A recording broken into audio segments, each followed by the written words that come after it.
Մեծարգո նախագահ, հարգելի գործընկերներ, քննարկում են կառավարության կառուցվածքի նախագիծը, բնականաբար մեծ տեղ ունի նաև արդարադատության նախարարության գործունեությունը եւ դրա տիրույթը, հատկապես այդ տիրույթում կարծում եմ հոկտեմբերի 27-ի գործը, որպես այդպեսին, այդ ամեն ինչի մեջ շատ կարևոր տեղ ունի, որտեղ որ գալիս եք ստեղից ասում եք հոկտեմբերի 27, հարգելի գործընկերներ։ Մեկ հիշեք ձեր առաջնորդին միջև հոկտեմբերի 27-ը։ Մեկ հիշեք ձեր առաջնորդին։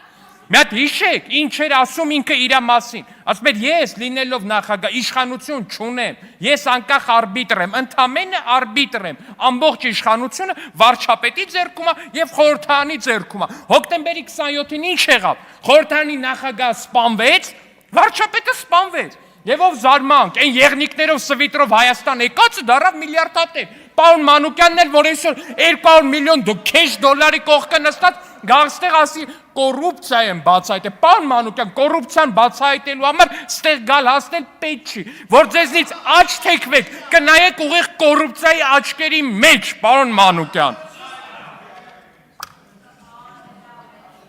Ասում է Անդրանիկ Քոչարյանը եւ թիմակիցները Վազգեն Սարգսյանի սպանությունից հետո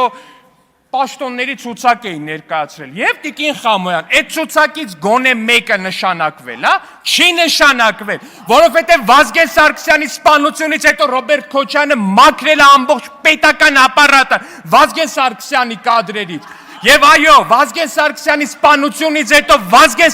սպանությունից հետո պետք է իր թիմակիցները Հայաստանում իշխանություն ունենային, բայց չունեցան։ Փոխարենը Ղարաբաղյան կլանը եկավ ու Հայաստանում զավթեց իշխանությունը։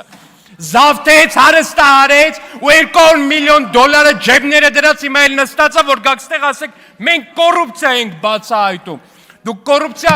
մի բացահայտեք։ Դուք որպես կոռուպցիայի դրսևորում ինքնաբացահայտվեք։ Շնորհակալ եմ։